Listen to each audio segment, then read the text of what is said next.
màu khác chứ. À, cái này cũng có tem luôn, nhưng mà lại màu trắng. Các cô thấy con chó này không? Nó cái lấp này.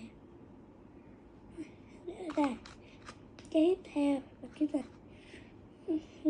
Có tem luôn này. Nó sẽ thành một lần. Các cô nhấn gì ở dưới đá mà. Zippo.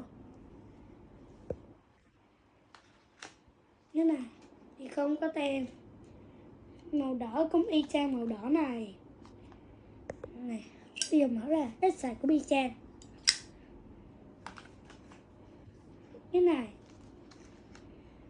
Cái này cũng có tem, nhưng mà các cô chú nếu là tí nước làm xong con phải lau lại á, tại vì bây giờ cầm là nó in dấu vân tay lên rồi. Con sẽ xoay một vòng. Mình nhìn này hơi mờ tí, con sẽ cho sát hơn.